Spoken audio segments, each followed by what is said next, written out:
Battle Through the Heavens. By Heavenly Silkworm Potato. Kabanata 331. Pagsulong sa isang Dadoushi. Chi. Ang kulay berdeng apoy at ang tatlong kulay na enerhiya ay agresibong nagbanggaan sa loob ng chi path. Isang mahinang chi-chi na ingay ang paulit-ulit na tumunog. Ang tatlong kulay na enerhiya ay nagsimula ng mabilis na kumulo sa sandaling ito. Ang sunod-sunod na alon ng rich energy ripples ay ibinubuga mula sa loob ng pangunahing katawan ng enerhiya at bumangga sa chi paths upang maging sanhi ng panginginig ng sulok ng bibig ni Xiaoyan. Sa kabutihang palad, ang ilang pangunahing chi path ng Xiaoyan ay napakatigas at malakas. Sa makatuwid, walang malubhang problema maliban sa pakiramdam ng kaunting sakit. Pilit na nilabanan ni Xiaoyan ang sakit habang inutusan niya ang Green Lotus Core Flame na balutin ang tatlong kulay na enerhiya. Pagkatapos nito, pilit niyang kinaladkad ito at muling sinimulan itong iikot sa ruta ng Chi Method. Ang kulay berdeng apoy ay nakabalot sa tatlong kulay na enerhiya, na dumaan sa ruta ng Chi Method. Kung ang isip ng isa ay maingat na pagmasdan ito, ang isa ay malabo na makikita ang mabilis na kumukulo na tatlong kulay na enerhiya sa loob ng apoy. Habang paulit-ulit na nasusunog ang Green Lotus Core Flame, ang tatlong kulay na enerhiya ay ganap na pinagsama sa isang berdeng kayumangging kulay na likidong enerhiya. Sa ilalim ng banta ng mataas na temperatura, ang enerhiya na nalikha mula sa pagsasanib sa pagkakataong ito ay tila mas malaki kaysa sa nakaraan. Gayunpaman, kahit na naging mas malakas, hindi pa rin ito nagtataglay ng sapat na lakas upang mapaglabanan ang kapangyarihan ng Green Lotus Core Flame. Nang muling ay deploy ni Xiaoyan ang isang tipak ng berdeng apoy mula sa Acceptance Spirit, sa wakas ay nagsimulang hamina ang resistensya ng berdeng kayumangging kulay. Habang nagpapalipat-lipat ang enerhiya, dahan-dahang umalis sa pangunahing katawan ang mga thread ng mainit na berdeng kayumangging enerhiya na nawala ang kanilang pagiging wild at ganap na ginawang purong berdeng kulay na likidong enerhiya ng Green Lotus Core Flame bago ibuhos sa vortex. Sa pagbuhos ng mga thread ng berdeng kulay na enerhiya, ang likidong enerhiya sa loob ng vortex ay biglang lumawak sa bilis na magiging sanhi ng pagkagulat ng mga tao. Talagang karapat-dapat itong maging 3 lines green spirit pill. Ang epekto ng gamot ay talagang napakalakas. Habang pinagmamasdan niya ang eksenang ito, medyo nagulat si Xiaoyan sa kanyang puso. Nararamdaman niya na ang kanyang kasalukuyang kakayahan ay malapit nang makapasok sa 8 bituin na antas ng Daoshi. Bagamat ang distansya mula sa ika-8 bituin hanggang sa ika-9 na bituin o kahit na masira ang Daoshi barrier ay nangangailangan pa rin ng mas malaking halaga ng enerhiya, mayroon pa ring higit sa kalahati ng lakas ng gamot na natitira sa 3 lines green spirit pill. Sapat na ito. Kalkula ni Xiaoyan sa loob ng kanyang puso. Muli niyang itinoon ang kanyang atensyon at paulit-ulit na inubos ang kanyang Daochi para bunutin ang Green Lotus Core Flame mula sa loob ng Acceptance Spirit. Sa wakas, ang mga bagong apoy na ito ay nagpatibay sa apoy na nagninangas sa berdeng kayumangging enerhiya. Bagamat ang pagkontrol sa Green Lotus Core Flame ay naubos ng kaunti sa Daochi, ang pagkonsumo ay hindi man lang nagkakahalaga ng pagbanggit kumpara sa enerhiya na tuloy-tuloy at ligaw na tumatama mula sa loob ng 3 lines green spirit pill. Ang berdeng kulay na apoy na nakabalot sa berdeng kayumangging enerhiya ay mabilis na umikot sa chi path. Sa bawat oras na makumplito ang isang cycle, magkakaroon ng malaking halaga ng purong enerhiya na ganap na napino. Bumuhos ang enerhiyang iyon sa puyo ng tubig. Sa bawat oras na nangyari iyon, ang laki ng puyo ng tubig ay lalawak ng malaki. Sa orihinal, kalahati lamang ang napuno ng vortex ng berdeng kulay na likidong enerhiya. Sa kasalukuyan, gayunpaman, ang likido sa loob ng puyo ng tubig ay sinakop na ang 3/4 ng espasyo nito. Batay sa bilis na ito, kapag ang vortex ay ganap na napuno, naabot na niya ang limitasyon ng klase ng Daoshi. Habang dahan-daang lumipas ang panahon, ang katawan ni Xiaoyan sa labas na salita ay natatakpan ng maputlang berdeng kulay na glow. Ang kulay berdeng glow na ito na tumatakip sa kanyang katawan ay nabuo ang hugis ng isang Daochi na balabal. Sa kasalukuyan, ang kulay berdeng ilaw na ito ay paulit-ulit na pinipihit, halos parang sinusubukan itong mag-transform sa isang bagong bagay. Sa panahong ito, ang mga katangiang katulad ng isang tunay na substansya ay aktwal na lumitaw sa orihinal na malabo na balabal ng Daoqi. Sa sandaling ito, natural na hindi naramdaman ni Xiaoyan ang mga pagbabago sa paligid niya. Gamit ang nerve-calming effect ng Green Lotus Seed, palagi niyang napanatili ang pinakadakilang kontrol sa kanyang isip. Sa sandaling ito, ang lahat ng kanyang atensyon ay natuon sa Daoqi Vortex sa kanyang katawan na malapit ng mapuno. Unti-unting umiikot ang puyo ng tubig sa loob ng kanyang katawan. Sa loob nito, ang berdeng kulay na likidong enerhiya ay parang isang binahan na dam na malapit ng ma-discharge habang lumilipad ito. Tila lalabas ito sa puyo ng tubig na aabot sa limitasyon nito anumang oras. Ang isip ni Xiaoyan ay hindi nang ahas na magpahinga kahit kaunti, habang pinagmamasdan niya ang puyo ng tubig na ganap na napuno. Sa kanyang chi paths, 3/4 ng nakapagpapagaling na epekto ng 3 Lines Green Spirit Pill ay maaaring napino na, ngunit ang natitirang lakas ng panggamot ay medyo malaking halaga pa rin ng enerhiya. Gayunpaman, ang vortex ay kasalukuyang hindi nakapaglaman ng kahit katiting na karagdagang enerhiya. Ang kapasidad nito ay umabot na sa limitasyon. Kung siya ay puwersahang magbuhos ng higit pa, ang puyo ng tubig ay maaaring pumutok dahil dito, sa wakas ay magreresulta sa ang isa ay kailangang magbago kapag ang isa ay kulang sa mga mapagkukunan. Sa makatuwid, ang kasalukuyang Xiaoyan ay kailangang gumawa ng mga hakbang upang maiwasan ang isang malaking trahedya. Kung maiiwasan niya ito, lalawak ng husto ang kanyang lakas. Kung mabaygo siyang gawin ito at masira ang puyo ng tubig, lahat ng kanyang Daoqi ay makakatakas at siya ay magiging lumpo. Sa sandaling nakatanggap ng ganoong paggamot, natural na hindi pipiliin ni Xiaoyan na tanggapin ito muli. Dahan-daang bumuga ng hangin si Xiaoyan. Ang seal na nabuo ng kanyang mga kamay, tahimik na nagbago. Kapag ang bawat Daoqi ay malapit ng magtagumpay, pipiliin niya ang pinakaangkop na aksyon ayon sa kanyang kakayahan. Ito ay isang aksyon na hindi mabilang na mga tao sa harap niya ay napatunayan sa pamamagitan ng kanilang tagumpay. Napakasimple noon. Ang pamamaraan ay upang sugpuin. Ang enerhiya ng phase ng gas ay maaaring i-compress sa isang high-grade na likidong enerhiya habang ang likidong katawan ay maaaring katulad na i-compress sa isang mas mataas na grade solid energy. Ito rin ang tinatawag na solid energy, ang sikreto sa likod ng substance tulad ng Daoqi armor na maaaring ipatawag ng isang Daoqi. Nabuo ang isang selyo habang ang mga kamay ni Xiaoyan ay nagpalit ng posisyon. Ang puyo ng tubig sa kanyang katawan ay saglit na natahimik bago ang maraming bilog na ripple ay biglang nagsimulang mag-iba-iba sa ibabaw nito. Ang pagbabago-bago ay naging mas matindi at sa wakas ay naging parang kumukulong tubig. Ang mga berdeng alon ay nagbuga ng nakakabinging tunog habang paulit-ulit na tumagos mula sa gitna ng puyo ng tubig. Sa sandaling nag-iba-iba ang energy ripple, ang vortex na orihinal na dahan-daang umiikot ay nagsimulang tahimik na tumaas ang bilis nito. Ang oras kung saan ito bumilis ay napakaikli. Sa wala pang 10 tunog, ang puyo ng tubig na orihinal na umiikot ay tamad na naging isang umiikot na bilog na bagay na umiikot sa napakabilis na bilis. Maraming berdeng kulay na arko ang lumitaw sa paligid ng vortex dahil sa mataas na bilis ng pag-ikot. Ang humuhuni na likha ng pag-ikot ay dahan-daang ipinapadala sa loob ng kanyang katawan. Ang mga tunog na tila naglalaman ng ilang uri ng mahiwagang ritmo ay dumaan sa kanyang chi path, tumagos sa mga buto at tumagos sa mga selula, sa wakas ay dumating sa kanyang balat. Pagkatapos ay ipinadala ito sa balabal ng Daoqi na paulit-ulit na pumupilipit sa katawan ni Xiaoyan.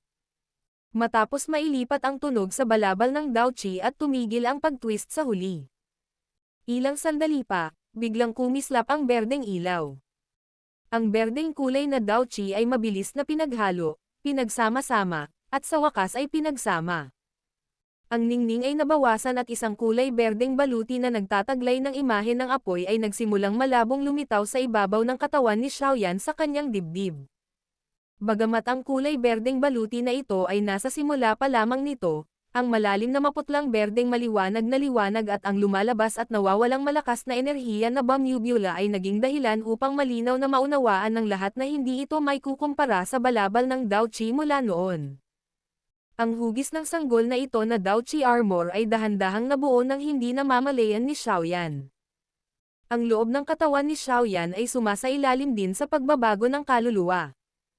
Kinokontrol ng isip ni Xiaoyan ang bilis ng pag-ikot ng vortex, pinipigilan itong lumampas sa isang tiyak na limitasyon na maaaring magdulot ng kaunting pinsala sa kanyang katawan. Maingat lamang niyang hintayin ito, hindi nangangahas na magpahinga kahit kaunti. Siyempre, bukod dito, kailangan niyang gawin ang lahat para maantala ang pagdating ng medicinal strength mula sa 3 Lines Green Spirit Pill. Sa mismong sandaling ito, ang vortex na umabot na sa limitasyon nito ay hindi nangangailangan ng karagdagang enerhiya upang patuloy na ibuhos.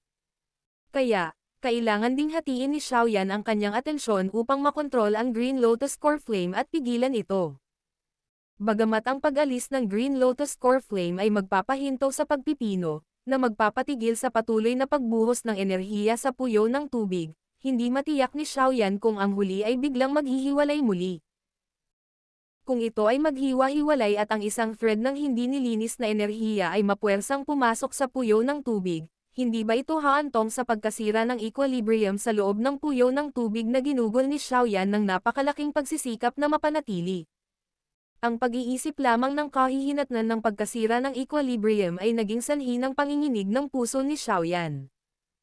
Ito ay isang bagay na hindi niya nang ahas subukan. Sa sandaling iyon, ginamit niya ang isang bahagi ng kanyang isip upang paulit-ulit na itulak ang bilis ng pag-ikot ng puyo ng tubig habang ang isa pang bahagi ay naantala ang nakapagpapagaling na lakas ng 3 Lines Green Spirit Pill ng buong lakas, na naging dahilan upang hindi ito makakumpleto ng isang cycle. Sa kasalukuyan, ang sitwasyon sa katawan ni Xiaoyan ay walang alinlangan na nagsasagawa ng isang karera laban sa oras.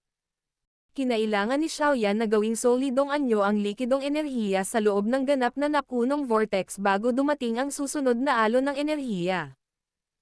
Noon lamang niya naiiwasan ang panganib ng paghiwa-hiwalay ng puyo ng tubig. Ang ligaw na umiikot na puyo ng tubig ay naging malabong berdeng anino. Kasunod ng napakabilis na pag-ikot na ito, ang likidong enerhiya sa loob ng puyo ng tubig ay kakaibang nabawasan sa bilis na nakikita ng mata. Bagamat nabawasan ang enerhiya, malinaw na naramdaman ng isip ni Xiaoyan na mayroong isang sangkap na may malaking halaga ng enerhiya sa malalim na rehiyon ng puyo ng tubig na dahan-dahang nabubuo. Malapit na ako. Nang maramdaman ang substance na nabubuo sa mas mabilis, nabawasan ang tensyon ni Xiaoyan. Kaagad, sinimulan niya itong himukin na bumuo ng mas mabilis. Unti-unting damaloy ang oras. Ang likidong enerhiya sa loob ng puyo ng tubig ay mabilis na nabawasan. Ang lahat ng ito ay lumilitaw na umuunlad sa isang lubhang maayos na paraan. Ang likidong enerhiya sa loob ng puyo ng tubig na hagong ng husto, ay umabot na sa puntong malapit na itong maubusan. Isang berdeng kulay na diamante na kristal na katawan, na kasing laki lang ng hinlalaki, ay biglang at dahan-daang nasuspine sa gitna ng puyo ng tubig sa ilalim ng pagmamasid ng isip ni Xiaoyan. Natahimik ito at hindi gumagalaw. Ang ningning sa katawan nito na nag-iiba-iba ang intensidad ay kumakatawan sa kahinaan ng bagong nabuong bagay na ito. Medyo na-curious ang isip ni Xiaoyan habang nakatitig sa berdeng kulay diamanteng kristal na katawan na tila nakatayo sa mata ng bagyo. Sa sandaling lumitaw ang kristal na ito, malinaw na naramdaman ni Xiaoyan ang komportableng pakiramdam na ibinubugaw mula sa kaibuturan ng kanyang espiritu. Ang maliit na bagay na ito ang pinakamahalagang bagay sa pagiging isang Dadoushi. Karaniwang tinatawag ito ng malalakas na tao sa klase ng Dadoushi. Dao Crystal. Sa mata ng maraming malalakas na tao, kapag ang isang tao ay nagmamay-ari ng isang Dao Crystal ay maituturing na siya ay tunay na nakapasok sa bulwagan ng Dao Chi training. Ang maliit na bagay na ito ay isang kristal na nabuo ng lahat ng Dao Chi na nasa loob ng katawan ng isang tao. Sa loob nito, naglalaman ito ng malaking halaga ng enerhiya na magpapagulat sa mga tao. Medyo nalalasing ang isip ni Xiaoyan habang pinagmamasdan niya ang berdeng kulay diamante na hugis kristal na katawan na katatapos lang nabuo. Bago magkaroon ng pagkakataon si Xiaoyan na makahinga, gayunpaman, isang mahinang tunog ang biglang lumabas mula sa loob ng kanyang chi paths, na naging dahilan upang bahagyang tumalon ang kanyang puso. Ginalaw niya ang kanyang isip at mabilis na tumawid sa kanyang chi paths. Biglang nagbago ang ekspresyon niya.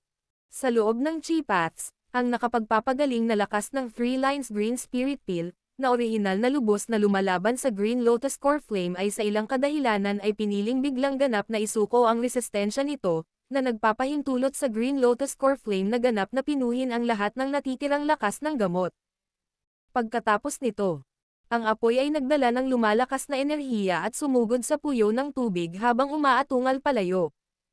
Mapatla ang mukha ni Xiaoyan habang pinagmamasdan ang baha ng enerhiya na katulad ng baha na lumilipat mula sa isang punto patungo sa isa pa habang binabaliwala nito ang mga pagtatangkang hadlangan ito ng kanyang isip. Isang pagkabigla ang umapaw sa puso ni Xiaoyan. Kung hahayaan niyang damaloy ang enerhiyang ito sa vortex, ang mahinang Dao Crystal na kapanganakan pa lamang ng ilang sandali ay agad na madudurog. Kapag ang Dao Crystal ay nabasag, hindi lamang imposible para kay Xiaoyan na umaban sa isang Dadoshi, ngunit ang kanyang lakas ay humihina rin ng husto dahil sa kakulangan sa enerhiya. Ang lahat ng ito ay nakapipinsalang mga resulta ng pag-inom ng gamot na tableta upang isulong ang lakas ng isang tao. Kung umasa siya sa lakas ng sarili niyang katawan para patuloy na maningil sa klase ng Dadoshi, natural na imposibleng mangyari ang ganitong mapanganib na senaryo. Ang pag-asa sa isang panlabas na bagay sa huli ay may potensyal na panganib na sapat na upang sirain ang sarili. Siyempre, ang kasalukuyang Xiaoyan ay walang mood na isipin ang mga kakulangang ito ng paggamit ng panlabas na bagay. Ginagamit na niya ngayon ang lahat ng kanyang lakas para tumuon sa pagkontrol sa Green Lotus Core Flame na nakabalot sa enerhiya, na gustong alisin ang kumpol ng enerhiya na ito.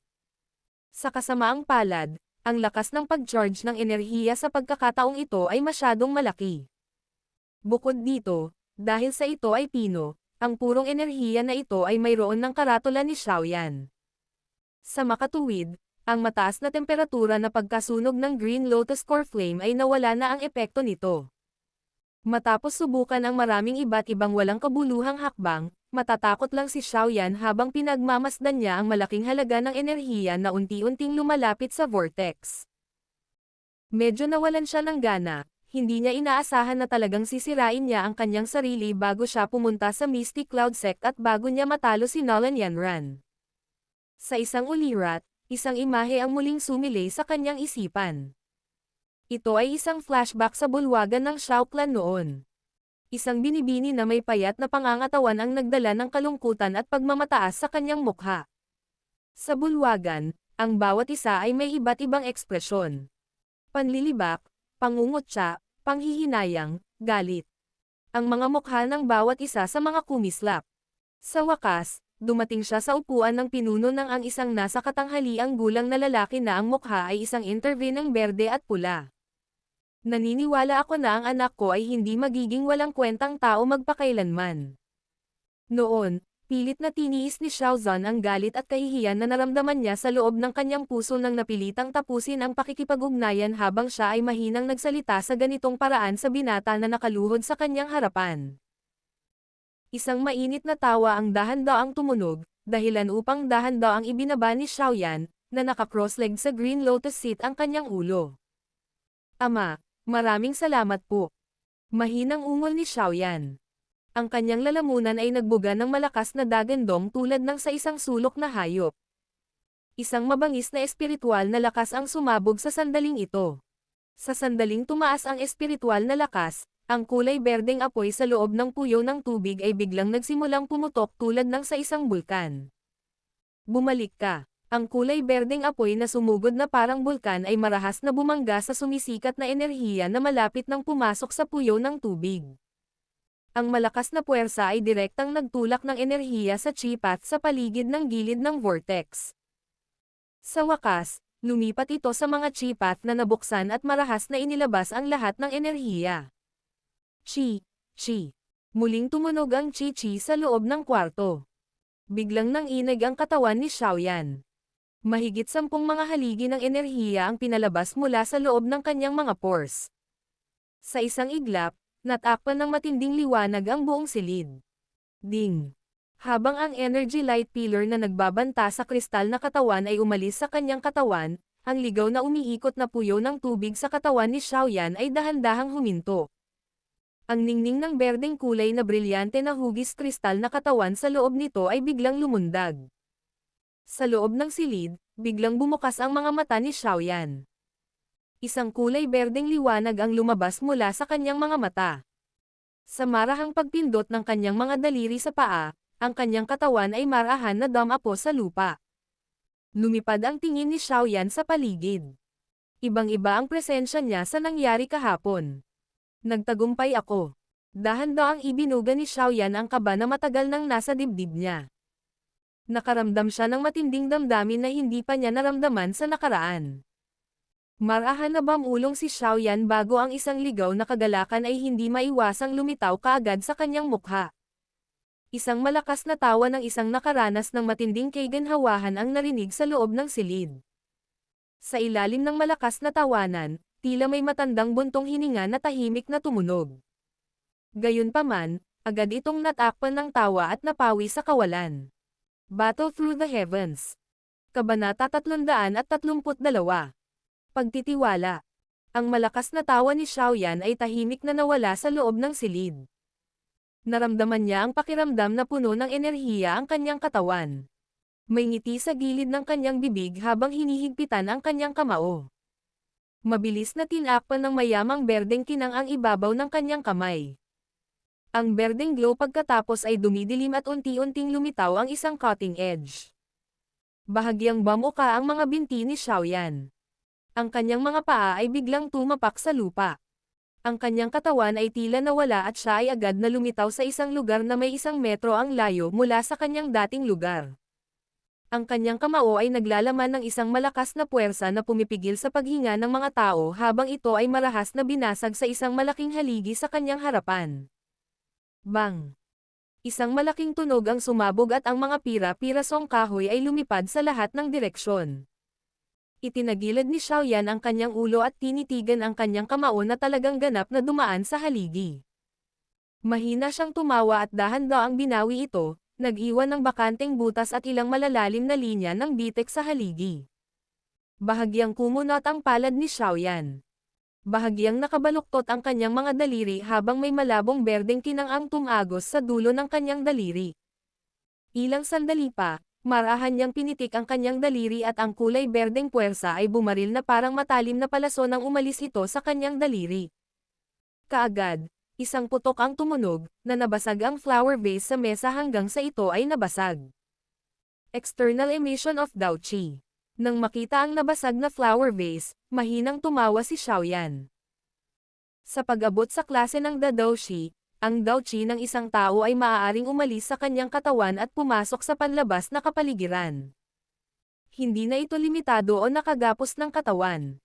Ito ay isang malaking kalamangan kapag ang isa ay nakipaglaban sa iba. Ang tingin ni Xiaoyan ay dahan-daang umikot sa paligid ng silid.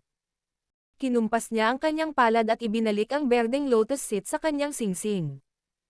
Kasabay ng pagwagayway ng kanyang kamay, isang puwersang tumulak ang bumukas sa bintana. Pinagmasdan niya ang langit, na malapit ng magtanghali at medyo nagulat. Hindi niya inaasahan na maubos talaga ang oras niya. Tumayo si Xiaoyan sa bintana at nag-isip sandali. Balak pa lang niyang umalis nang tumawa si Hai Badong mula sa pinto. Tapos ka na ba? Nang marinig ito, ngumiti si Xiaoyan.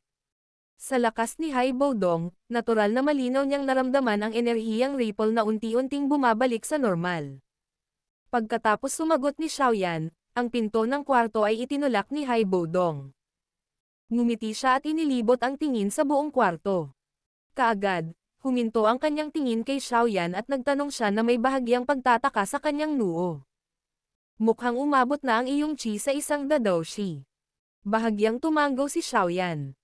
Kasalukuyan niyang nakompleto ang kanyang pagsulong at ang kanyang chi ay hindi ganap na nakontrol. Sa makatuwid, ang isang malakas na tao tulad ni Hai Badong ay natural na makikita ang kanyang lalim sa isang sulyap.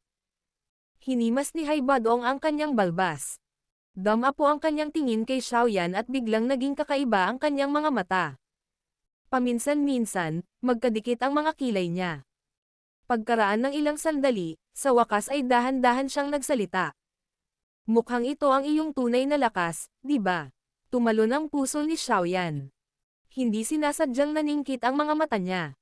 Tinitigan niya si Hai Badong ngunit hindi kumibo. Hihihi. Naramdaman kong may kakaiba. Dahil wala ka pang 20 taong gulang, hindi mo dapat kayang makipaglaban sa isang dawwang sa loob ng maikling panahon kahit na nagsimula kang magsanay sa sinapupunan ng iyong ina. Ikinaway ni Haibadong ang kanyang kamay, na nagpapahiwatig kay Xiaoyan na huwag mag-alala habang sinasabi niya.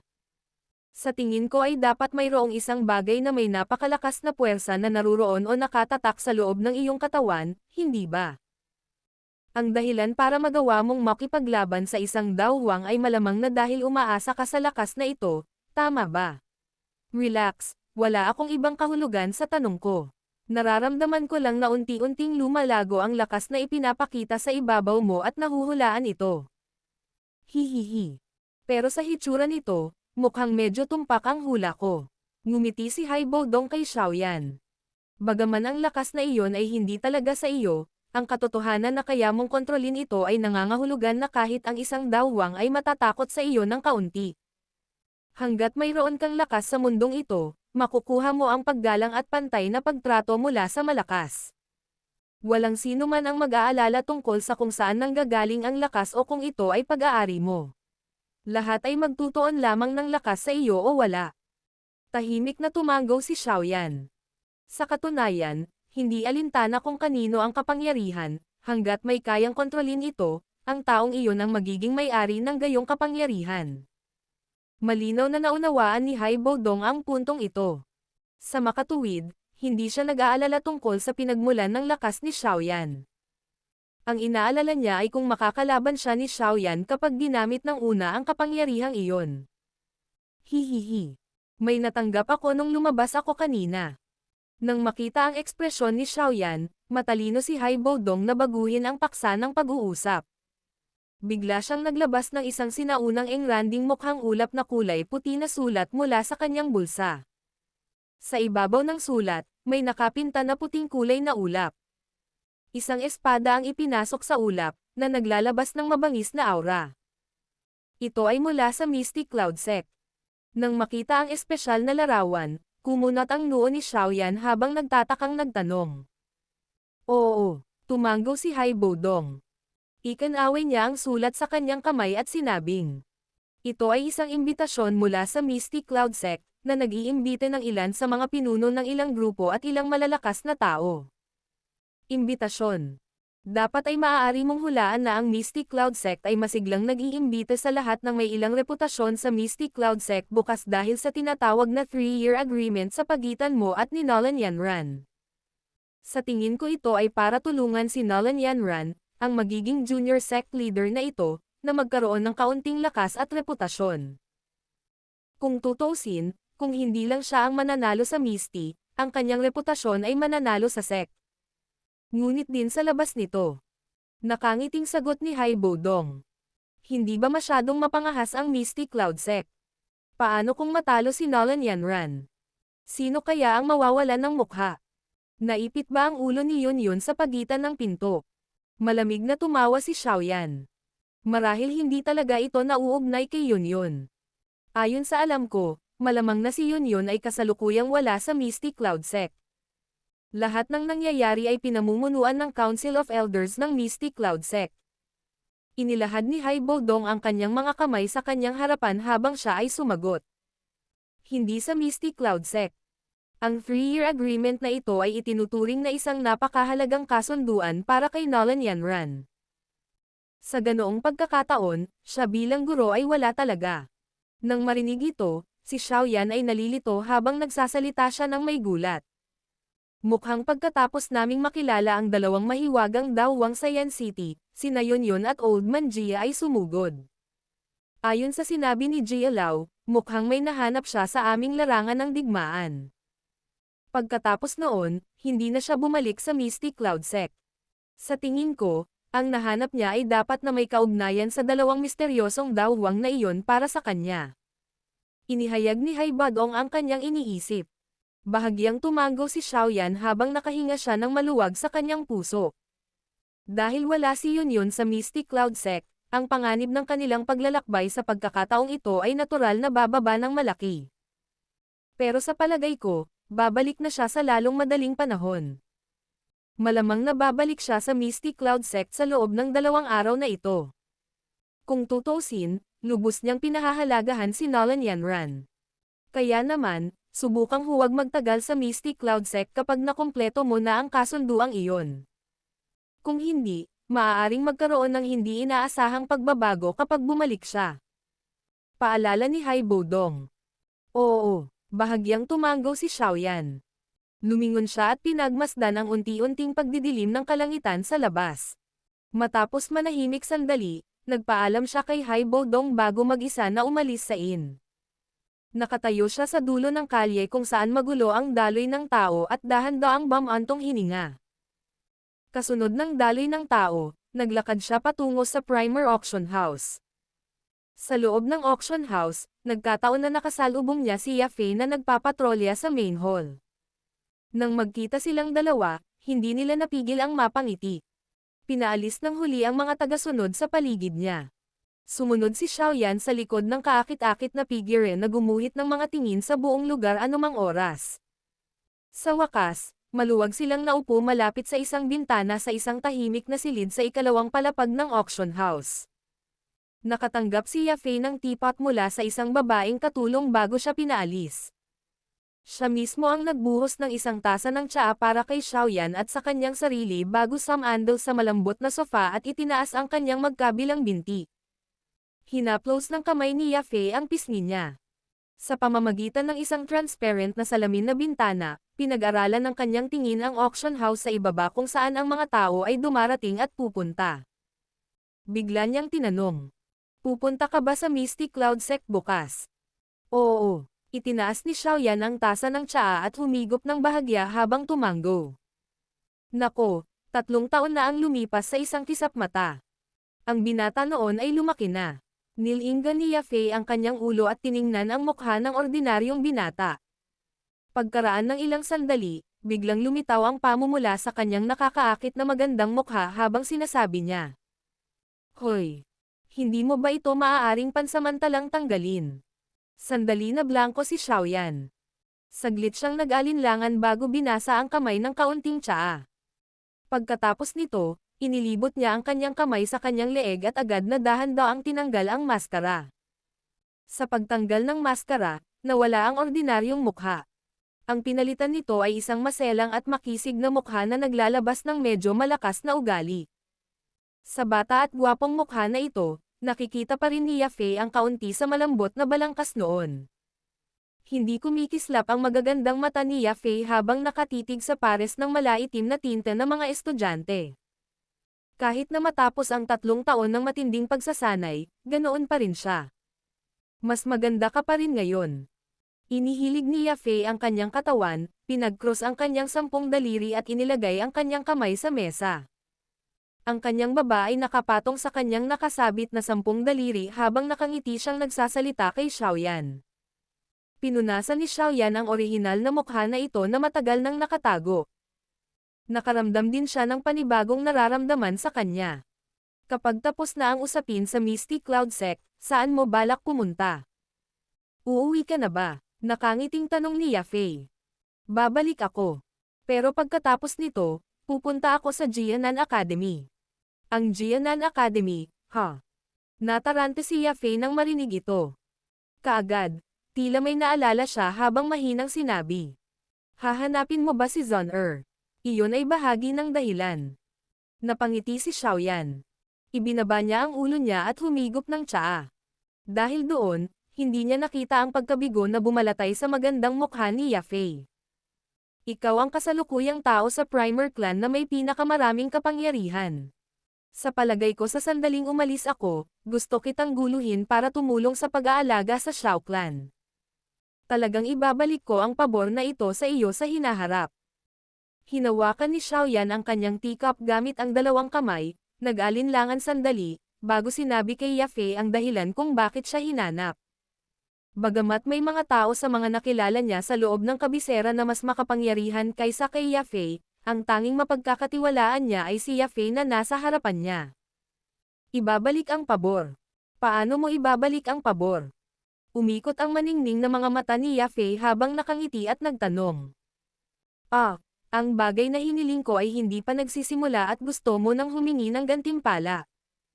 Hindi naramdaman ni Xiaoyan na tumawa o umiyak habang sinasabi niya. Sinapon ni Yafei ang kanyang mga labi.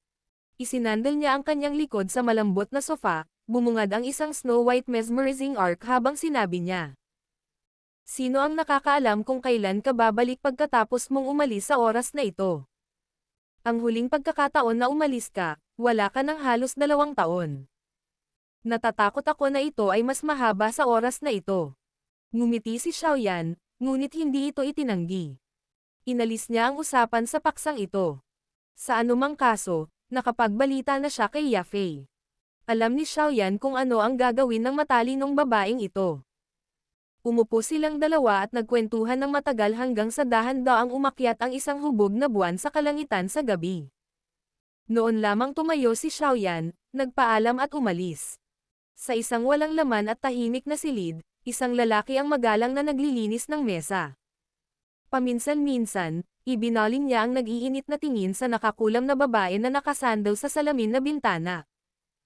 Inggit na inggit siya sa ordinaryong binata kanina. Ito ay dahil ang huli ay nagawang makipag-usap ng matalik sa diwata sa kanyang puso. Habang nakasandal siya sa bintana, pinagmasdan ni Yafei ang matangkad at tuwid na figure sa ibaba na dahan-daang lumalabas.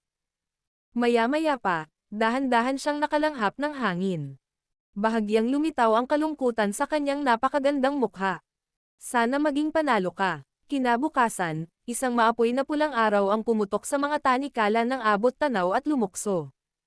Sa isang iglap, sumikat ang mainit na sikat ng araw sa lupa. Sa loob ng isang silid, dahan-daang tinanggal ng isang binata ang maskara sa kanyang mukha at itinapon ito sa kanyang storage ring. Mula ngayon, mawawala na ang lalaking kilala bilang Yan Xiao. Ang kasalukuyang siya ngayon ay si Xiaoyan. Inalis ni Xiaoyan ang alchemist long robe sa kanyang katawan at nagsuot ng malalim na kulay itim na robe na naging dahilan upang magkaroon ng karagdagang misteryosong pakiramdam ang maselang at gwapong mukha ni Xiaoyan.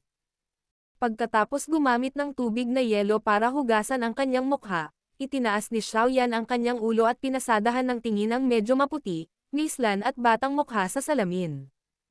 Napangiti siya ng mahina habang naka-extend ang kanang kamay at kumikislap ang storage ring. Isang malaking itim na ruler na nasa paligid ng taas ni Xiaoyan ay biglang lumitaw. Hinawakan ng kamay ni Xiaoyan ang hilt ng ruler.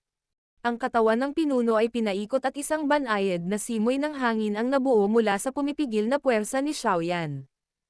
Nang lumitaw ang isang malambot na tunog, ang malaking itim na ruler ay nakasabit sa kanyang likod. Tinapik ni Xiaoyan ang kanyang kamay, tinulak ang pinto at lumabas. Bumaba siya mula sa bahay panuluyan at naglakad palabas sa isang steady na lakad nang hindi naaalarma ang sinuman. Sinundan niya ang kalye at nagtungo sa labasan ng lungsod.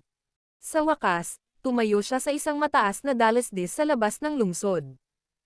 Itinaas ni Xiaoyan ang kanyang ulo, siniyasat ni Xiaoyan ang puting nyebe na malaking taluktok ng bundok sa malayo na nakatayo sa matayog na paraan.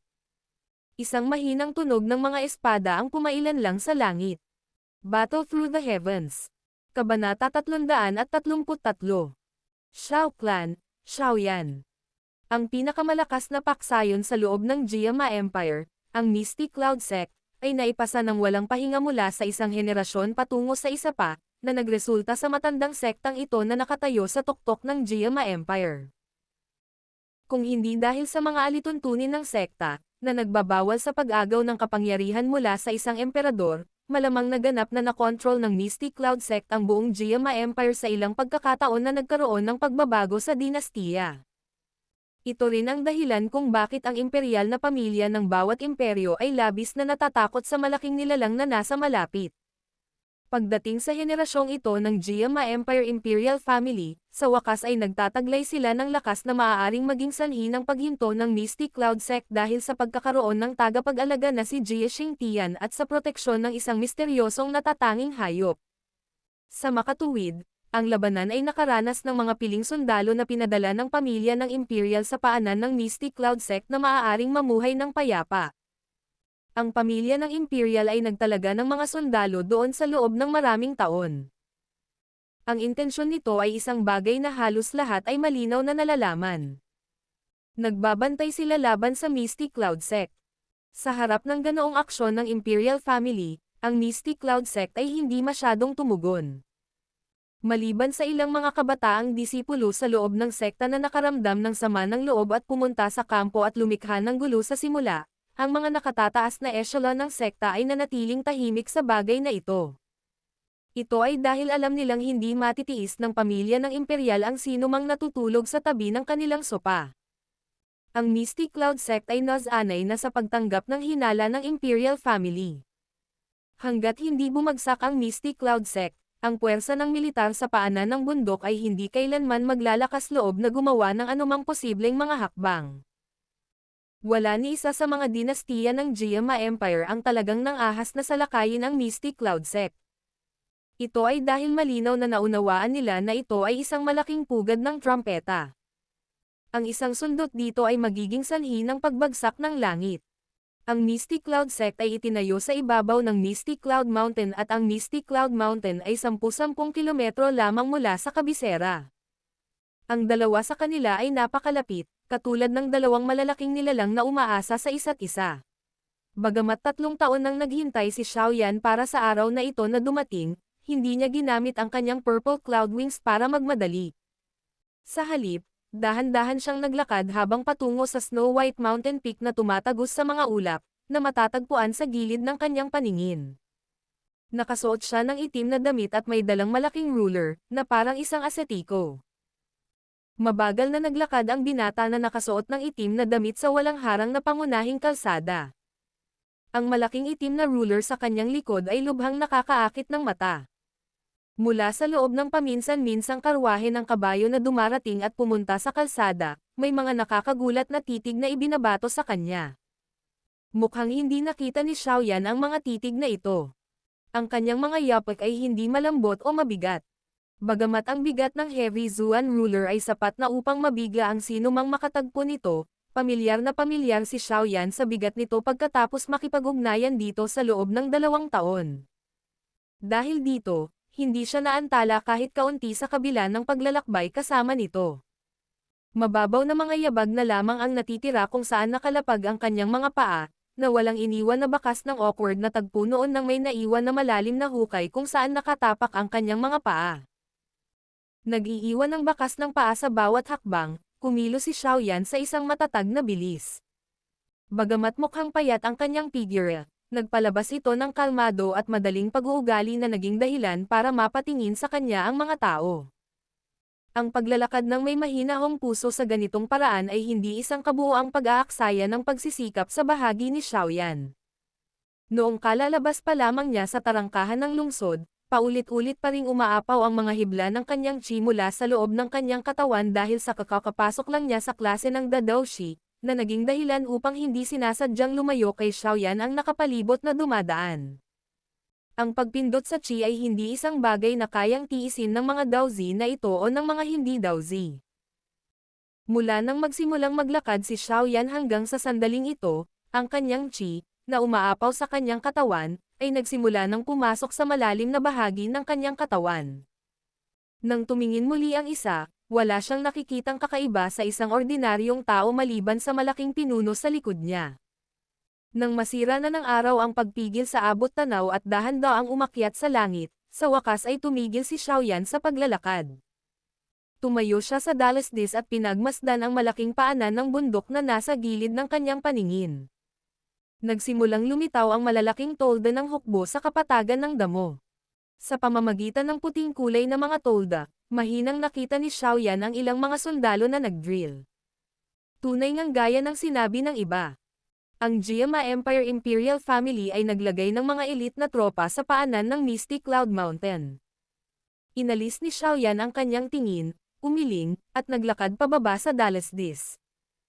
Sinundan niya ang pangunahing daan at dahan-daang lumapit sa paanan ng bundok. Bagamat ito ay isang kampo ng militar na may mahigpit na depensa, hindi ito nakahadlang sa sinumang dumadaan na gustong umakyat sa bundok. Sa makatuwid, pagkatapos na sapalarang masulyapan ng ilang bantay na nakatayo sa gilid ng kalsada, madaling sinundan ni Xiaoyan ang pangunahing kalsada at umakyat sa paanan ng bundok. Habang nagsimulang lumitaw ang sariwang berdeng kulay sa magkabilang panig ng Xiaoyan, unti-unting nawala sa gilid ng kanyang mga tainga ang tunog ng mga tropa na nagsasagawa ng mga drills. Bahagyang inangat niya ang kanyang ulo at bumungad sa kanyang harapan ang berdeng batong hagdanan, na umabot sa limitasyon ng kanyang paningin. Sa isang sulyap, ito ay tila isang hagdanan na patungo sa langit. Nakatayo sa ibaba, itinaas ni Xiaoyan ang kanyang ulo at pinagmasdan ang lumang batong hagdan na ito na hindi pa kilalang bilang ng mga taon. Dahan-daang pumikit ang kanyang mga mata. Tila mayroong malabo at malambot na tunog ng mga espada na malinaw na ipinadala mula sa gilid ng hagdanan ng bato. Habang tahimik itong umalangaw-ngaw sa kagubatan. Parang orasan na tumutunog, nakakalasing sa isipan ng mga tao. Nanatili ang katahimikan saglit bago dahan-daang iminulat ni Xiaoyan ang kanyang mga mata. Marahan niyang tinapik ang heavy Zuan sword na nakapatong sa kanyang likod. Ang magiliw niyang yabag ay tuluyang lumapag ng matatag sa sinaunang batong hagdanan na tila medyo basa-basa. Sa sandaling ito, opisyal na siyang dumating para sa 3 years agreement. Sa sandaling dumaong ang kanyang yapek, naramdaman ni Xiaoyan na ang kanyang espiritu ay tila naglalabas ng isang chi na kanyang pinigilan sa loob ng 3 taon. 3 taon na ang nakalilipas, isang binata ang umalis sa kanyang tahanan habang may dalang puot, kahihiyan, at galit, na tila walang ingat at parang bata. Pumasok siya sa bulubundukin at nakipagsapalaran sa disyerto. Sa ilalim ng talam, dugo, at apoy, para siyang pupa, na mabilis na nagbabago ng sarili. 3 taon ang lumipas sa kanyang lamang at nasaksihan ang kanyang paglaki. Ang lahat ng pagsisikap na ito ay dahil sa 3 taong kasunduan ngayon. Isang hindi kilalang emosyon ang napuno sa kanyang dibdib habang ang mga yabag ni Xiaoyan ay nagpapanatili ng pare-parehong bilis. Diretso ang titig niya sa dulo ng rock stairs habang paisa-isang dumaan. Tila dumaan sa sagabal ng kalawakan. Ang kanyang tingin ay ibinaon sa katawan ng dalaga na nakakross ang paa sa tuktok ng bundok. Nolan Yanran. Bahagyang gumalaw ang bibig ni Xiaoyan. Ang kanyang boses ay kalmado habang nagdadala ito ng iba pang emosyon nang ang pangalan ay tahimik na lumabas sa bibig ni Xiaoyan.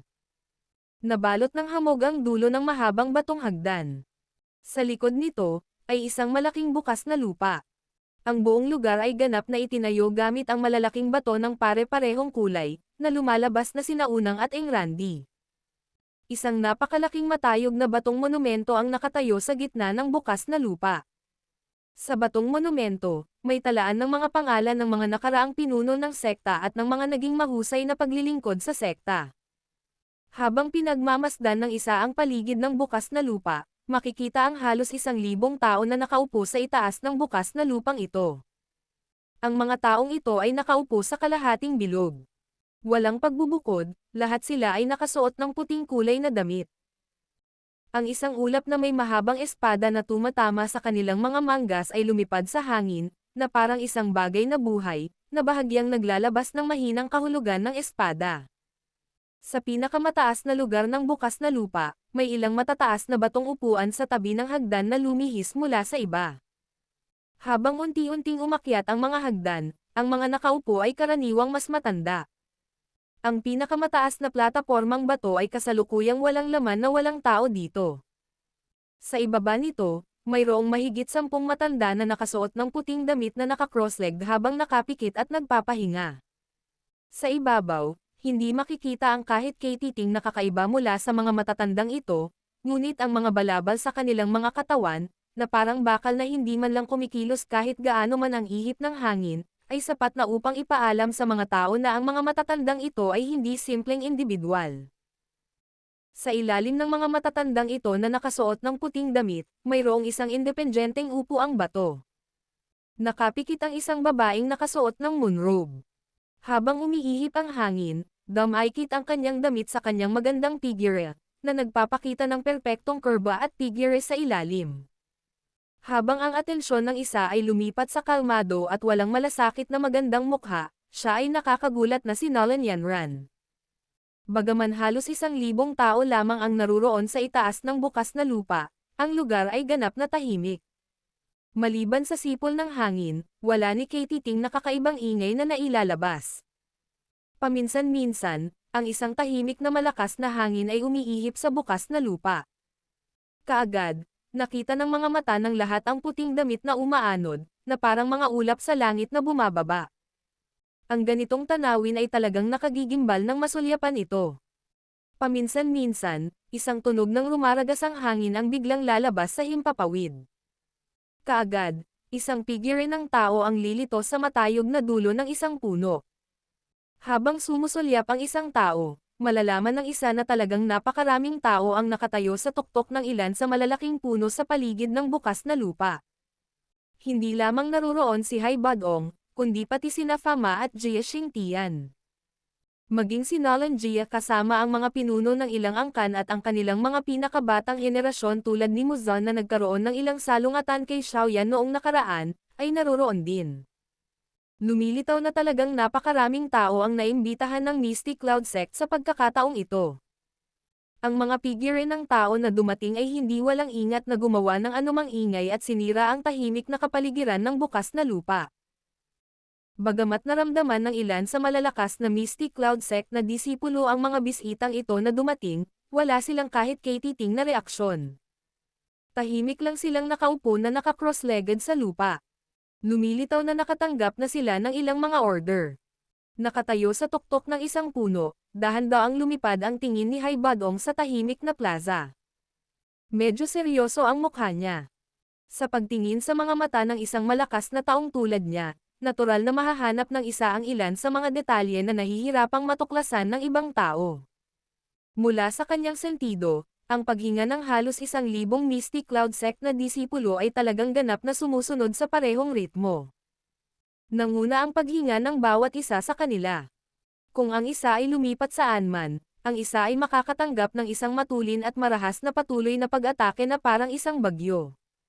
Sa buong lugar na ito, ang libong taong ito ay tila isang katawan.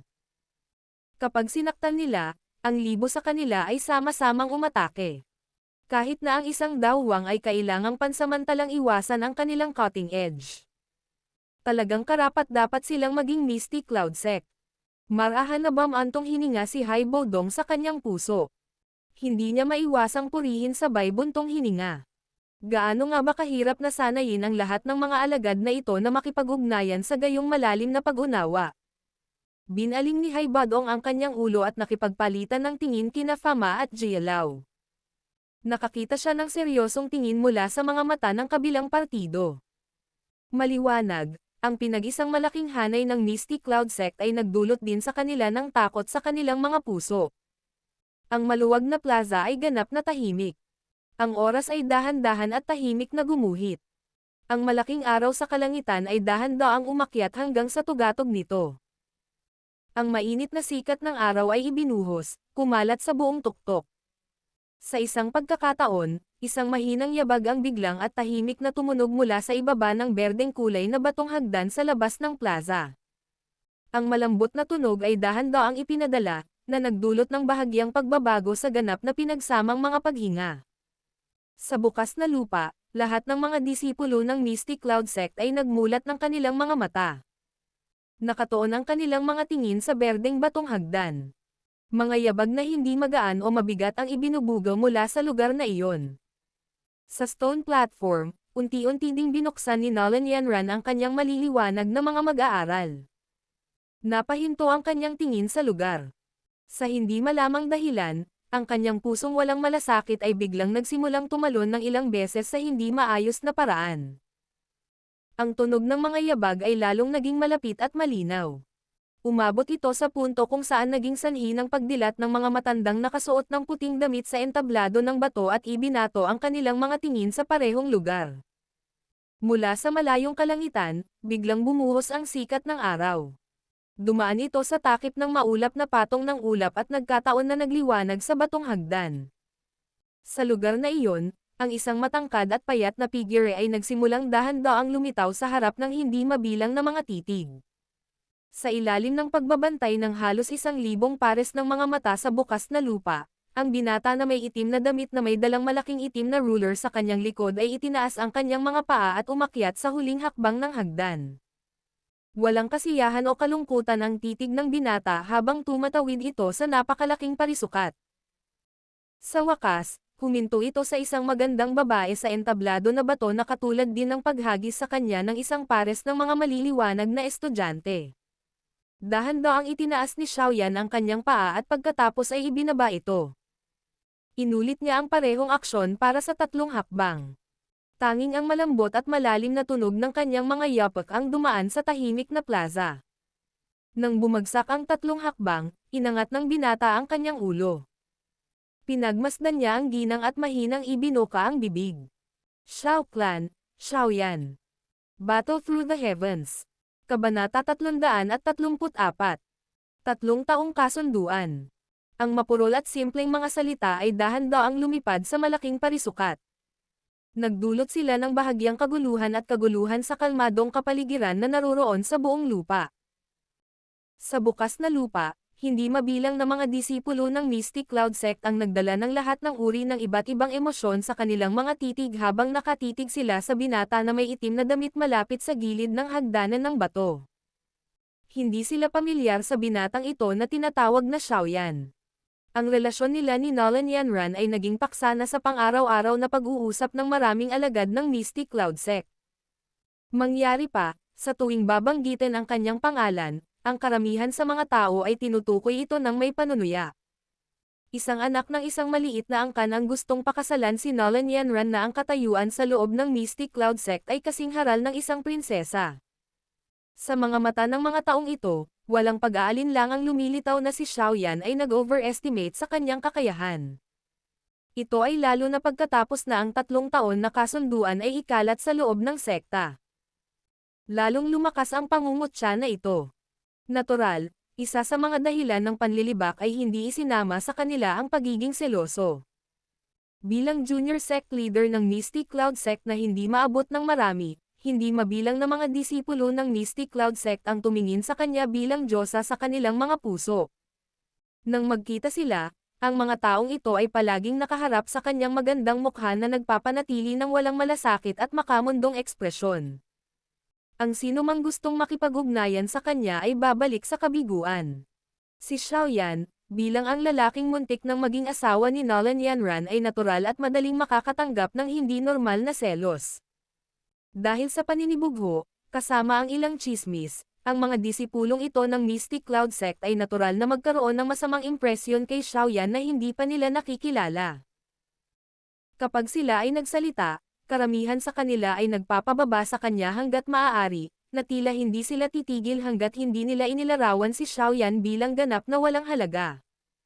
Gayunpaman, habang pinagmamasdan nila ang binata na nagpapanatili pa rin ng kalmado at kalmadong paraan sa kabila ng pagharap sa nagkakaisang chi ng halos 1,000 Mystic Cloud Sect na disciples, ang ilan sa mga mas matalinong disipulo ay nakaramdam ng kaunting paghanga sa kanilang mga puso pagkatapos nilang iwaksi ang mga negatibong emosyon sa kanilang mga puso. Ang walang malasakit na saloobin na ito ay hindi lumilitaw na isang bagay na maaaring gawin ng basura ng angkan ng Xiao, na karaniwang pinag-uusapan ng kanilang mga kasama. Nolan Yanran sa binata na may medyo payat na figure sa di kalayuan. Napahinto ang kanyang tingin sa maselang at makisig na mukha na iyon. Sa lugar na iyon, malabo pa rin niyang nakikilala ang balangkas ng binata noon. 3 taon na lang ang gumiling sa lamang at talas ng kabataan. Ang binata na kasalukuyang nasa harapan niya ay wala na ang napakahusay na sigla na biglang sumabog sa bulwagan ng tahanan ng Shao Clan noon. Ang pagpapalit nito ay isang malalim na pagpigil. Nagbago na talaga siya. Isang pangungusap ang tahimik na pumasok sa kanyang isipan. Medyo komplikado ang tingin ni Nolan Yanran.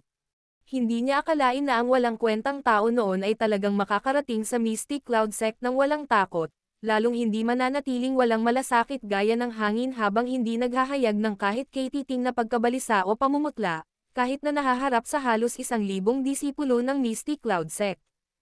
Nolan Clan, Nolan Yanran. Dahan-daang tumayo si Nolan Yanran. Ang kanyang magandang figure ay matangkad at tuwid na parang isang mapagmataas at hindi sumusukong snow lotus. Ang kanyang maningning na mga mata ay nakatitig kay Xiaoyan habang ang kanyang boses ay kalmado gaya ng huli. Iyon ang maliit na tao ng angkan ng Xiao. Hindi ba sinabi na siya ay isang walang kwentang tao na hindi makapag-imbak ng Dao Qi? Sa malaking puno, tinitigan ni Jie Xingtian si Xiaoyan ng isang pares ng mga mata na naglalaman ng pagtataka. Mahina siyang tumawa. Hihihi. Ngunit sa nakikita niyang tindig na ito, hindi siya mukhang isang taong pilit na nagkukunwaring may malakas na panlabas habang walang laman sa loob. At saka, kahit na ang kanyang kalmado ay ikinilos, ang mapanatili itong kalmado sa harap ng nagkakaisang puwersang nilikha ng mga matatandang tao ng Mystic Cloud Sect ay hindi isang bagay na magagawa ng ordinaryong tao. Bahagyang tumanggaw si Fama, na medyo malayo kay Jie Xingtian. Ang kanyang matanda at matatalas na mata ay dahan-daang dumampi kay Xiaoyan. Ilang sandali pa, napatigil siya sa mukha ng huli. Bahagyang nagsalubong ang kanyang mga kilay habang sinasabing. Sa hindi malamang dahilan, parang may pamilyar siyang pakiramdam tungkol sa kanya. Hihihi. May nararamdaman ka rin ba? Nang marinig ito, tumawa ng mahina si Jie Xingtian. Ang kanyang mga mata ay puno ng malalim na kahulugan habang nakatitig kay Xiaoyan at sinabing. Mukhang nakita na natin siya sa isang lugar noon. Bahagyang lumalim ang pagkunot ng noo ni Fa Maria. Ang kanyang mga mata ay kumikislap habang nakatitig kay Xiaoyan, ngunit hindi na siya nagpatuloy sa sasabihin pa. Hihihi. Matandang Nolan, ito ba ang binata mula sa angkan ng Xiao na muntik nang maging manugang ng angkan ng Nolan? Mukhang hindi siya ang walang kwentang tao mula sa mga tsismis. Ang tindig at lakas ng pag-iisip na ito ay isang bagay na halos hindi ko nakita sa mga kabataang nakilala ko. Lumingon si Mo Chen at sinabing. Ngumiti siya kay Nolan Jia, na ang mga mata ay nakapos sa katawan ni Xiaoyan mula pa noong una. Medyo namula siya sa ngiti niya. Ang isang manugang na inabandona dahil sa inaakalang wala siyang silbi ay sa kasalukuyan ay nagpakita ng higit na katangi tangi kaysa sa ilan sa mga tinawag na mga henyo. Bagamat hindi makaramdam ng kirot si Nolan Jia hanggang sa puntong ayaw na niyang mabuhay dahil dito, medyo malungkot siya. Pangit ang ekspresyon ni Nolan Jia habang mabangis niyang pinutol si Mo Chen gamit ang kanyang tingin. Siya ay masyadong tamad upang sabihin ang anumang hindi kailangang mga bagay sa kanya. Kasabay ng malamig na tawa ay patuloy niyang itinoon ang kanyang tingin sa maselang at makisig na lalaking iyon. Gamulong ang mga emosyon sa kanyang puso.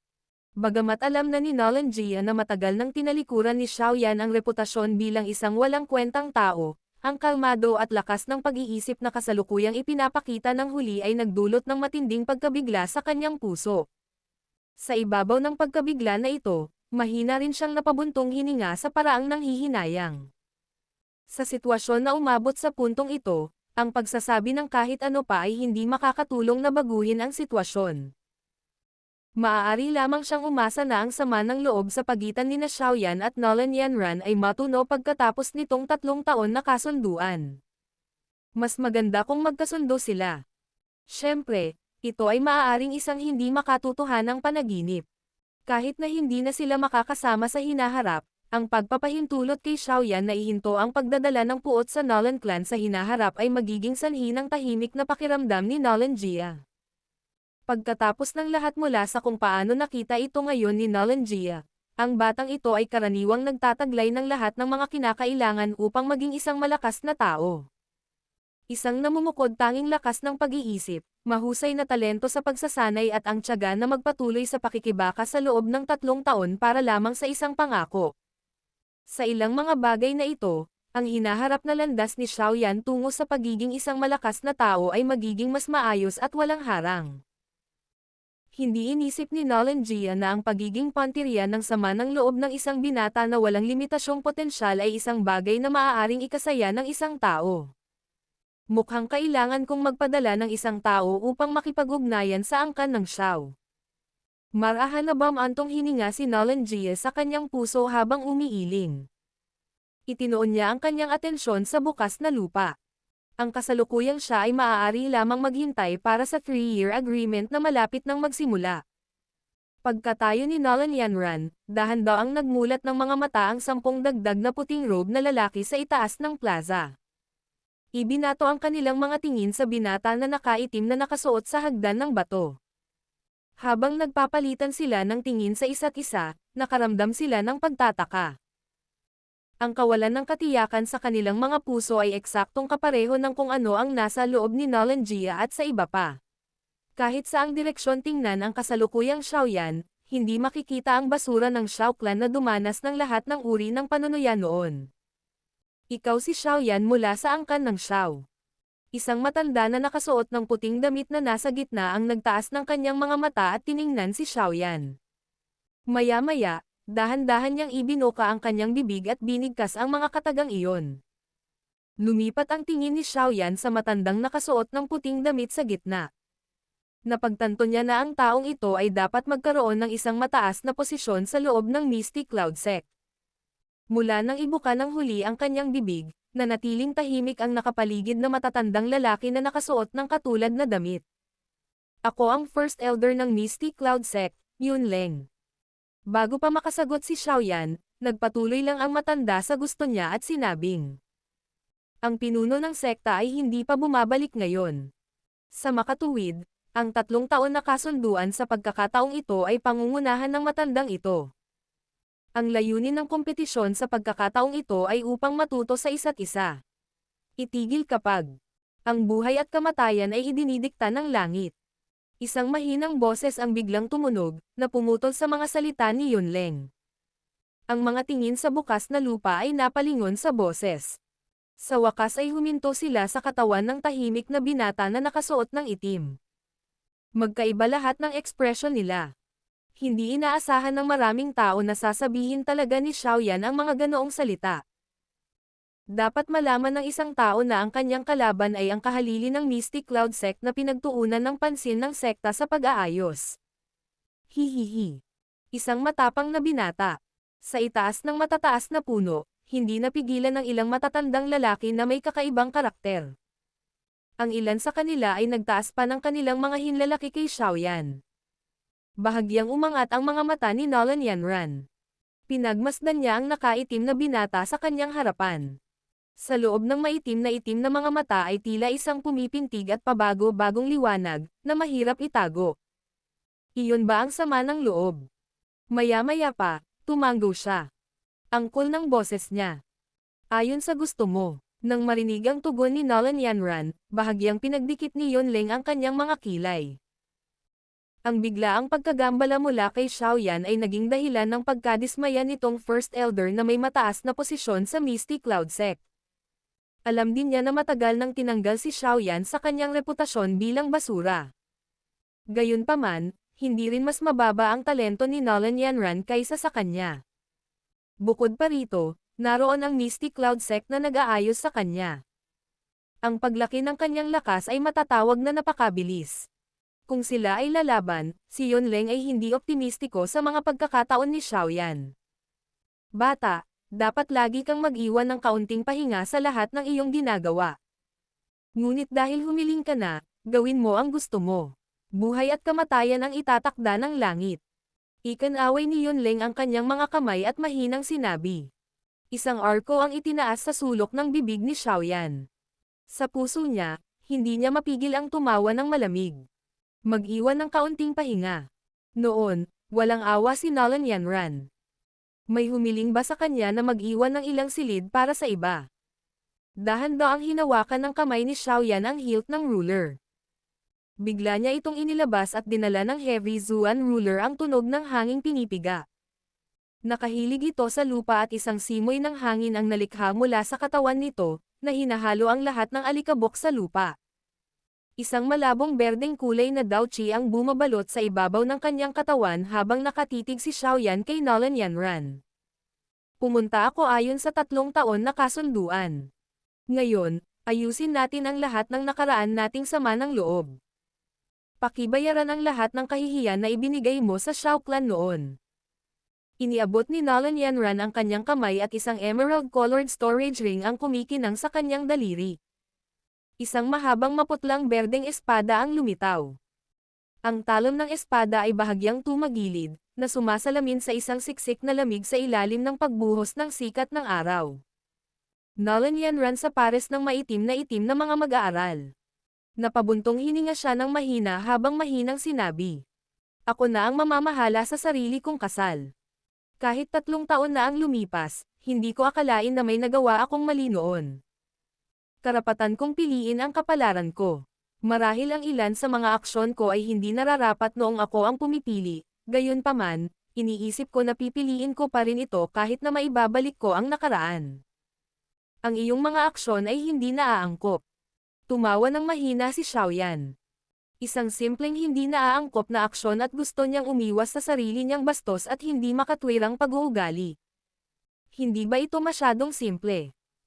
Ang ekspresyon ni Xiaoyan ay unti-unting bumalik sa kawalang interes nito. Lalong humihigpit ang palad na nakahawak sa hilt ng ruler.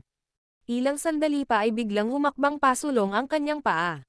Sa lugar kung saan ito dumaong, ang matigas na berdeng ibabaw ng bato ay talagang mayroong ilang mga crack line na kumakalat.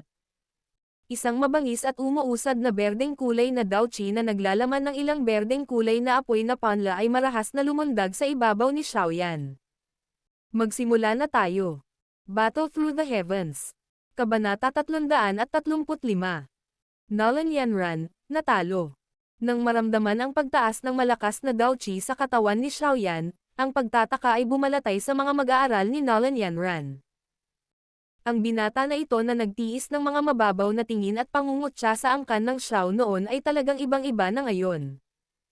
Habang hawak ni Nolan Yanran ang maputlang berdeng longsword sa kanyang kamay, isang malabong berdeng kulay na umiikot na hangin ang gamulong at naanod sa kanyang katawan. Ang matatalim na talam ng hangin ay binawi at lumitaw sa loob ng umiikot na hangin. Paminsan-minsan ay sumasabog sila, nag-iiwan ng maraming peklat na hindi mababaw o malalim sa matigas na berdeng bato. Unti-unting umakyat ang mga talam, na nakaturo kay Xiaoyan mula sa malayo. Sa ilalim ng pagmuni-muni ng sikat ng araw, ang gilid ng mga blades ay naglalabas ng mga siksik at mahigpit na kumikinang. Habang ang daochi sa kanilang dalawa ay pumailang-lang, ang kapaligiran ng bukas na lupa ay agad na lumipad ng mabigat. Muling tumahimik ang paligid dahil ang lahat ng tingin ay ibinato sa dalawang tao. Marami sa kanila ang gustong malaman kung hanggang saan ba talaga ang narating ng walang kwentang kabataan noon pagkatapos nitong 3 taong pagsasanay. Sa plaza, dahan-daang ipinikit ni Xiaoyan ang kanyang mga mata at agad na bumuga ng mahabang hininga. Ang kanyang mga mata ay biglang bumukas at isang kulay berdeng apoy ang dumaan sa kanyang maitim na mga mata.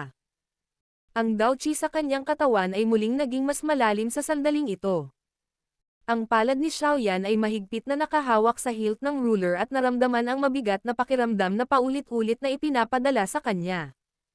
Itinaas niya ang kanyang mga mata at tinitigan ang babaeng may malawilo na figure sa tapat niya. Nagpalitan ng tingin ang dalawa sa himpapawid. Medyo komplikado ang mga titig nilang dalawa.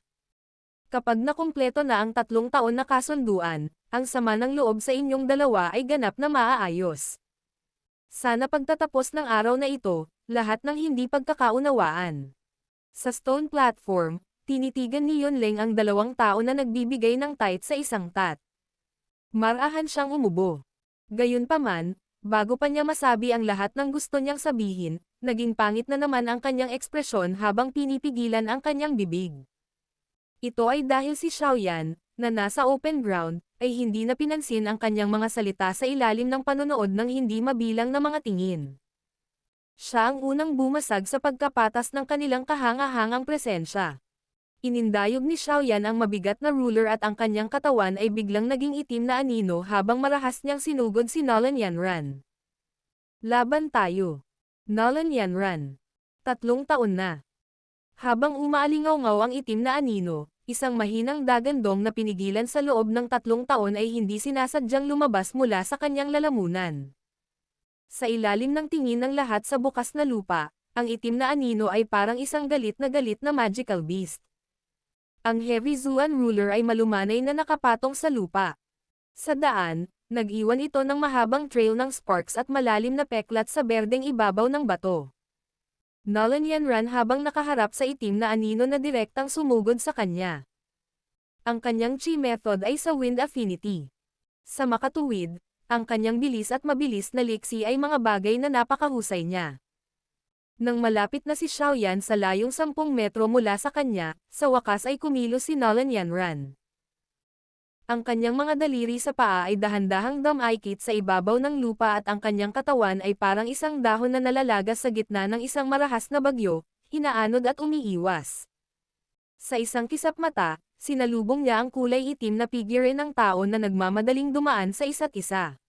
Sa sandaling magsalubong sila, ang mahabang espada sa kamay ni Nolan Yanran ay humiwa ng paalang sa sobrang natural na paraan. Nanghihiram ng lumaragas ang puwersa mula sa kanyang liksi, ilang maliliit na wind blades ang nanguna at iniwan ang espada sa unahan niya, na pinutol patungo sa leeg ni Xiaoyan. Ang mabilis na nag-charge na katawan ay biglang tumigil at isang malaking itim na ruler ang bahagyang itinaas. Kasunod ng kumalabog na tunog at ilang maliliit na kislap, ang mga wind blades ay ganap na naglaho ng hindi man lang lumilikha ng kaunting sagabal sa pag-atake ni Xiaoyan. Matapos pigilin ang mga talam ng hangin, marahang itinaas ni Xiaoyan ang kanyang mga mata. Sinulyapan ng walang pakialam niyang mga mag-aaral ang magandang katawan na dumaan sa kanya. Sa pamamagitan ng pagwagayway ng kanyang kamay, ang Heavy Zuan ruler ay nagdala ng isang mabangis na puwersa habang ito ay hamampas ng paalang patungo sa likod ni Nolan Yanran. Ang presyon mula sa puwersa ay naging sanhi ng pagdiin ng damit ni Nolan Yanran sa kanyang balat, na binabalangkas ang kanyang manipis na makitid na baywang. Nang maramdaman ang umaalingaw-ngaw na tunog ng mabigat na puwersa sa likod niya, marahang kumunot ang mga kilay ni Nolan Yanran. Medyo nagulat siya sa katalinuhan ng pangunawa ng kabilang partido. Ang longsword sa kanyang kamay ay tumalsik ng marahas, dahilan upang ang maputlang berdeng longsword ay mag-iwan ng berdeng kulay na arco sa loob ng walang laman na hangin. Ang matalim na dulo ng espada ay lumilitaw na dumaan sa sagabal sa hangin at sa isang malinaw na kumalutong na tunog, ang dulo ng espada ay direktang nabasag sa mabigat na pinuno. Nang magkadikit ang dalawa, ang malakas na puwersa na nakapaloob sa malaking pinuno ay naging dahilan upang ang payat na longsword ay napilitang yumoko sa isang arco na lubhang nakakapukaw ng kaluluwa. Ang nakababahala na mapanganib na hitsura ng espada na malapit ng pumutok ay nagdulot ng pagtataka sa mga mukha ng mga alagad ng Mystic Cloud sect na iyon.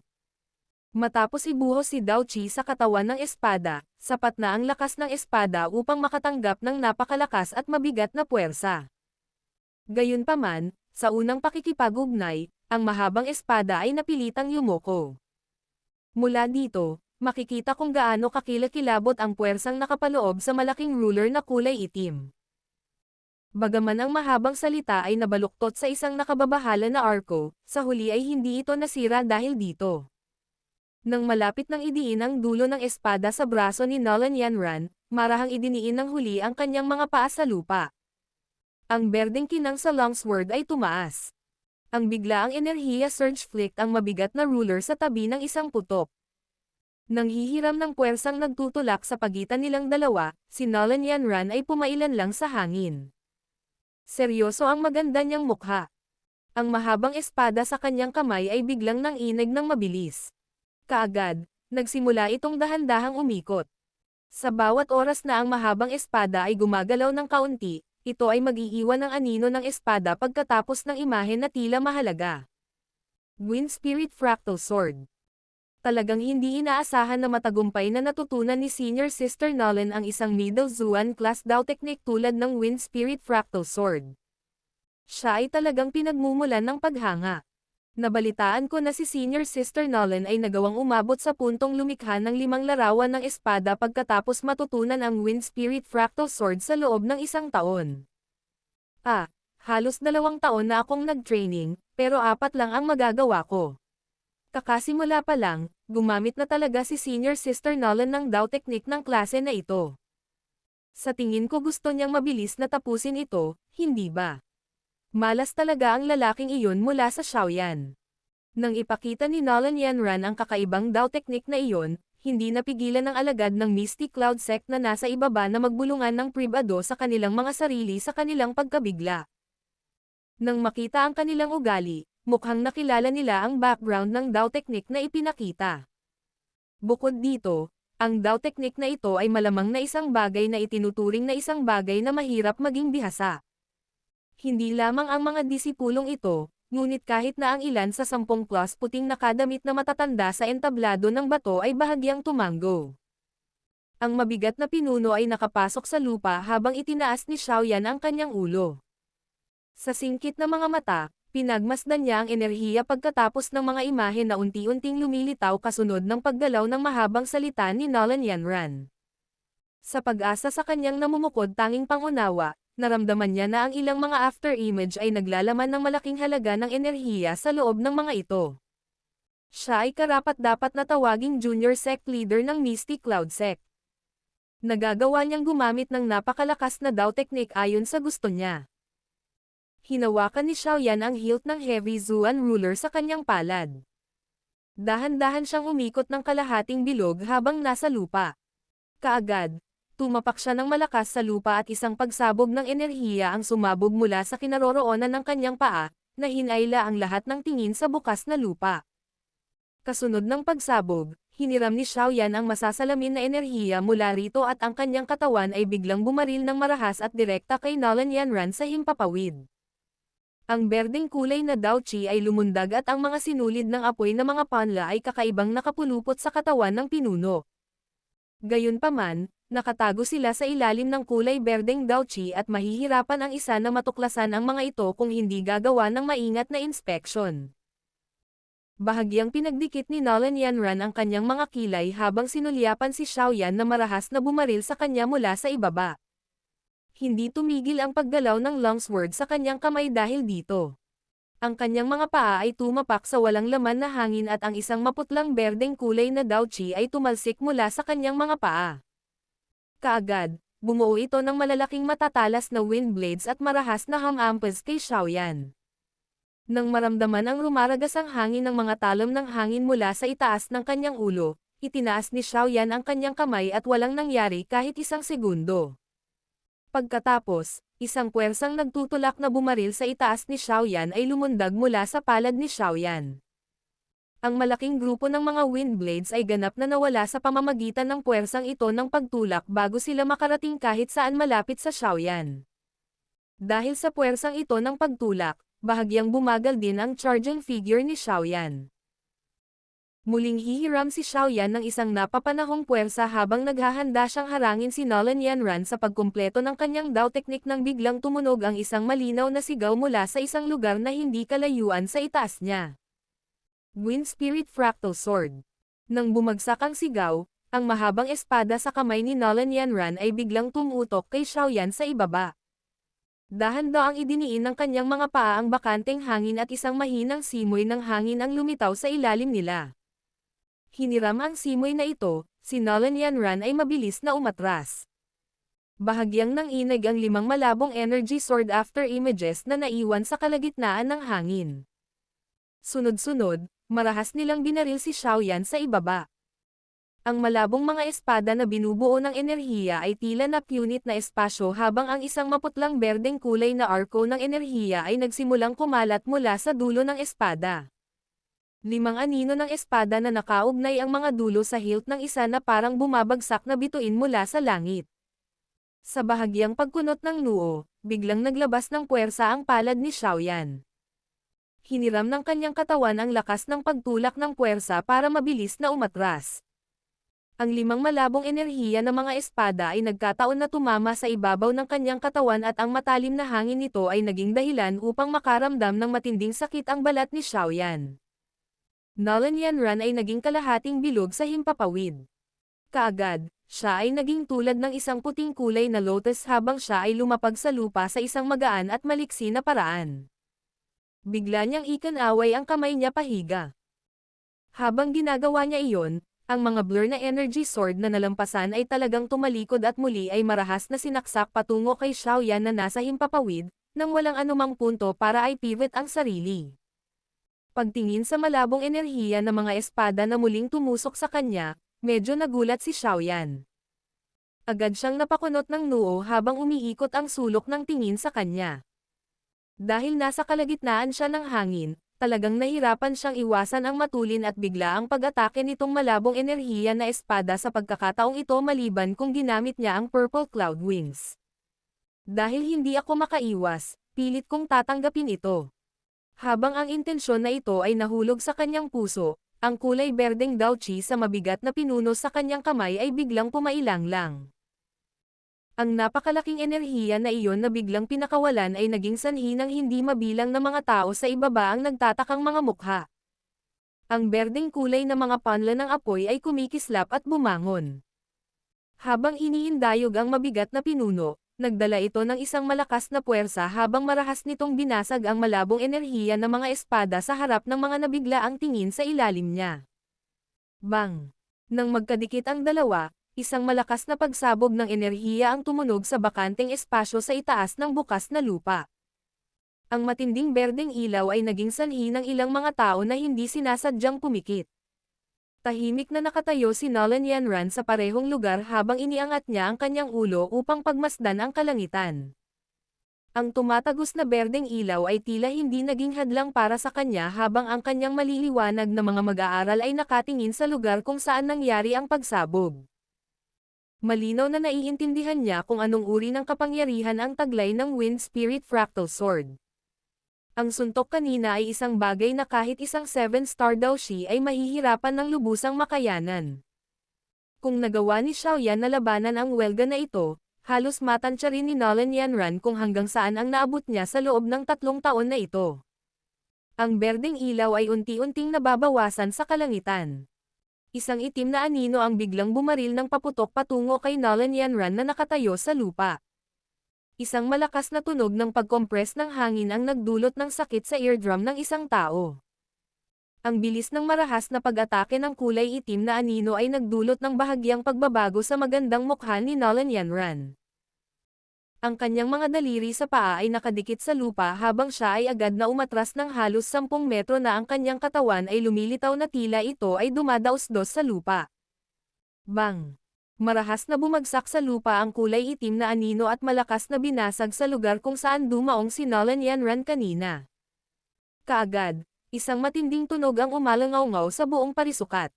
Lumipad sa paligid ang mga pira-pirasong bato at nagsimulang kumalat ang maraming linya ng crack sa paligid ng lugar na natatakpan ng alikabok.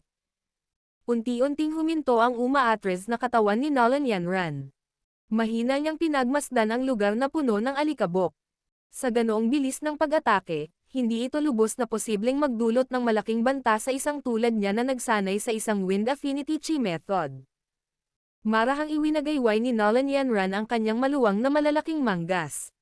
Isang simoy ng hangin ang lumitaw ng wala saan at umihip sa parisukat, na nag-aalis ng alikabok sa paligid. Sa sandaling bago na alis ang alikabok, bahagyang nanliit ang mga mata ni Nolan Yanran. Ang Daochi sa buong katawan niya ay biglang tumaas. Kasabay nito ang mabilis na pag-urong ng kanyang katawan, paulit-ulit niyang ibinaba ang mahabang espada sa kanyang kamay.